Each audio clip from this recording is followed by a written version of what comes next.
What's up everyone, this is CyberKnight, and today we finally have the updated Fossil deck profile for you guys, of course using the brand new support that finally came out in Ghost from the Past 2, The Second Haunting. So yeah, I promised this deck because the first one that came out, I'm trying to think, when did we get that? It was like a not Brothers of Legend, before Brothers of Legend, like Battles of Legend. We finally got the support for the Fossil archetype. It's one of my favorites. It was really fun ever since like Tag Force 2, whenever it was just an anime-only archetype. I really enjoyed it. So I wanted to update it with this new support because we did get a couple of fake monsters that do help out the day, and a couple more fusions too. We got like the Convoy fusions, which are okay, but the effect monsters actually help quite a bit. So I thought it'd be fun to do a little bit of an update on this, and of course this does go with the ban list that was announced this week and everything too, with Change of Heart actually being limited to 1, which is crazy. So be sure to like and all that kind of stuff too, share and all that, because sharing supposedly helps out a lot with the algorithm.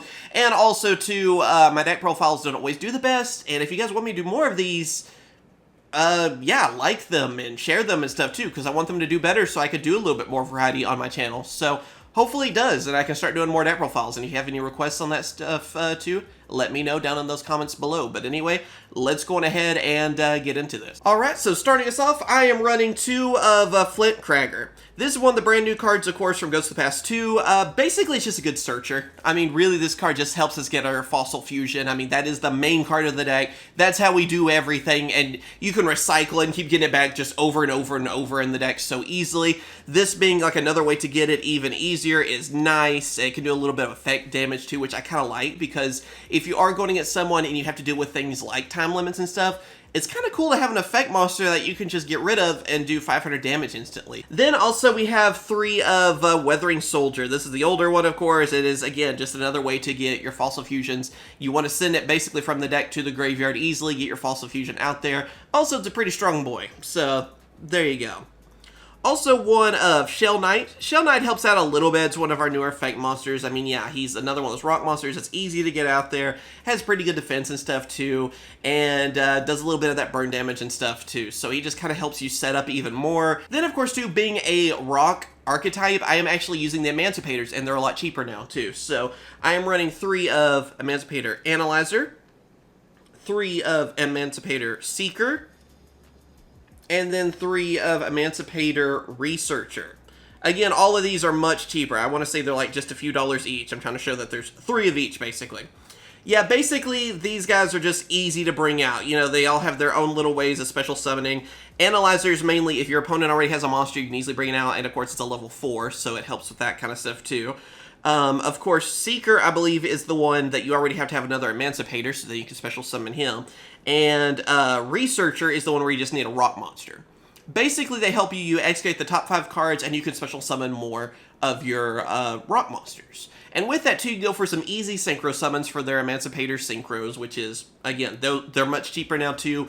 Easy to bring out for this deck, and also I don't mind getting some of these other cards back to the graveyard to then use my Fossil Fusion, load up that graveyard with even more stuff, and just set up even more. So pretty much these days, anything that involves rock monsters, Emancipators are like a go-to for it. And again, with them being more budget-friendly, that's very nice, because pretty much this deck, I try to make it as budget-friendly as possible, and I would say it's fairly cheap, and it's pretty good for being like a rogue sort of cheaper deck, too. And a lot of fun, mainly. Then, of course, I am actually running 3 of Nibiru. Nibiru is kind of, it might be the most expensive card, really, of the deck. I mean, it's had a few reprints. It will probably get even easier to get in the future, I'm hoping. But, yeah, I mean, it is a card that does get frequent reprints, so if you already have them, you're probably good. What's funny about this card is it's good anyway in a lot of different decks, but it's even better here because it is a rock monster, so you can use it to actually bring out. You know, you can actually use this 3,000 attack monster, and with the Emancipator stuff to actually get it out on the field. Then I'm also running 2 of Gamseel, or of course our Sea Turtle Kaiju. This deck does have a weakness to different boss monsters, so getting rid of those is always good, like Kaijus can do. Also, too, we want high-level monsters in my opponent's graveyard for Fossil Fusion and everything. So, being able to get rid of one of their monsters and give them a Kaiju that's, you know, not too strong. His defense is okay, but not too strong in attack form, and you can bring out a strong Fossil Fusion monster, there you go. I mean, that's going to be really good for you. So, definitely a good counter for a lot of different things out there. And then also 3 of Kwakimeru Guardian. We have a little bit of Rock Stun here, I guess. I wish I had a little bit more room to run all of them. I feel like the Emancipators are so great to have, especially turn 1, that you want to have 3 of each of those, so it was hard to have more room for more of the Rock Stun stuff. But Guardian's like the best one, honestly. He still is the one that helps you stop effects and everything. And with this deck, it's no problem to have him. And yeah, I mean, I miss the days of Rock Stun, honestly, too. One of my favorite decks. Next up for our spell cards, I am running 2 of Fossil Fusion. You may be wondering, why 2 of Fossil Fusion? The whole deck is based around this card. You get this card back so much. It is so easy to get back. When your fusions get, they get destroyed or something, you get this back. You have all the searching ability, everything. You will always get this card back. I mean, even in some decks too, or versions of this deck, you could actually run 1 of Fossil Fusion, but I just hate to have 1 of anything just in case something happens to it, and I like being able to get the card a little bit quicker too. So I think 2 is the right number. If you feel like you're having a hard time getting it, 3 is fine, but honestly, you should not have a hard time getting it anymore with all the searching power and everything we have now. Then, of course, 3 of Miracle Rupture. This is the card we use to get rid of Weathering Soldier. That's pretty much what it does, you send it like a Foolish Burial to the graveyard, you get your Fossil Fusion. It's like a searcher for Fossil Fusion, basically. If you already have one in your hand, too, you get, I guess, a drawing effect from it as well, but hey, I mean, just being able to basically search for Fossil Fusion, that's what this card does, and helps out quite a bit for that, too.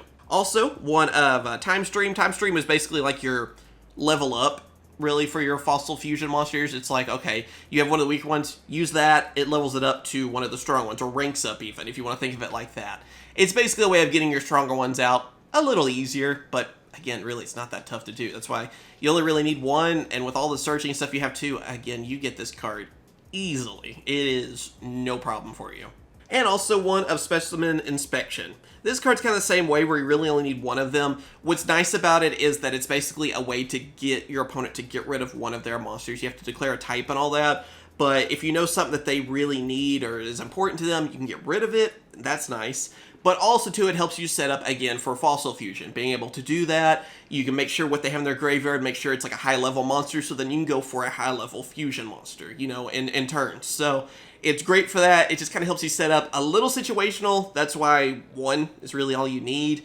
But yeah, when it comes into play, it really helps out a lot. And then after that, I'm running 3 of Emancipator Signs. This is basically like a Monster Reborn for the deck, really. It helps you special summon a rock monster, it goes into defense, and yeah, in most cases, I can use that, maybe have one of the Emancipators out as well, and then use its effect to excavate, top cards. Even if I don't get a monster from that, I can Synchro Summon in most cases on that too. So either way, it's, again, just a little Monster Reborn that can help you out, get more monsters on the field, and whether it be use their effects, a C summon with them, like I said, Synchro, Link, whatever. So again, it just helps you get those monsters out. Then, of course, for kind of one-ofs, we have the Called by the Grave, always good to have. Monster Reborn, because, yeah. Same with Harpy's Feather Duster, always love having this card. And now, joining this roster, Change of Heart. Yeah, I never thought we'd get this card back, but I feel like every deck needs to have one of this. You gotta make room for it, so it's just that simple. It's like Snatch Steal. When we had Snatch Steal back, yeah, Change of Heart's a game-winning card. You get this at the right time, or really any time, you can win the game easily. So I'm still shocked that we actually have it, but yeah, you're gonna want one. Again, every deck, doesn't matter. And then for traps, I'm just running 3 of Impermanence. Infinite Impermanence, always great to have. We don't really care too much about our trap cards, and Infinite Impermanence is kind of like that hand trap / trap, so it's like another, or even like an effect failure sort of thing going on, so I like to have it for the deck just to help out, in case there's an effect out there that could be a problem for me. Alright, so let's just get into the Fossil Boys. I mean, yeah, we have Fossil Warrior Skull King, that's our main monster usually. Then we also have Skull Gaios, that's our other like little boss monster. So really, those are your main boys you're going for when you want to do some damage, you want to go for game, because like the double attack thing he's got going on, and just the sheer power that Skull Gaios has too, those are your go-tos, alright? Then I'm also running 2 of Skull Knight. I like this one a lot because easy to bring out, really easy to bring out. And also, too, when he's in the graveyard, you can actually just banish it and then just destroy a monster on the field. So I like him at 2, but most of the other fossils, I think we just have 1 of each, really. So he's like the only really exception to the rule, I feel like. Then we have Skull Guard. This is the one that helps you go for Fossil Fusion, I believe. Then we have Skull Bone. This helps you go for a Time Stream because they have these effects when they're in the graveyard. then they have searching effects, basically. So, yeah, just about all of the cards, I believe, have an effect when they're in the graveyard. So, really comes in handy, whether it be a monster destruction, time stream searching, fossil fusion searching, that kind of thing going on. Then we also have one of each of our convoys.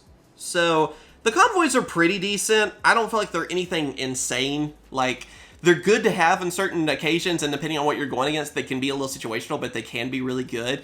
I still feel like I go for more of the older fusions a little bit more, but really just having one of each of them, you have the room for it, and yeah, they do come in handy enough. Then for Emancipator, I am using 2 of Emancipator Risen Raptite, I believe is how you pronounce that one, and then of course 2 we have Dragtite as well. So basically 2 of the more common Emancipator ones. The Lion, I feel like is kind of you know, and Raptite's really good because it's like, hey, I can get some more monsters out there, and Dragtite is good because I can just bounce stuff too that could be a problem for me, and if I get enough rock monsters out from it, then yeah, I can pretty much bounce my opponent's field. It's a strong synchro monster because of that. Then, of course, for Link monsters, I'm running one of Phoenix and Unicorn. Pretty standard and anything. If you have the room for it, go for those.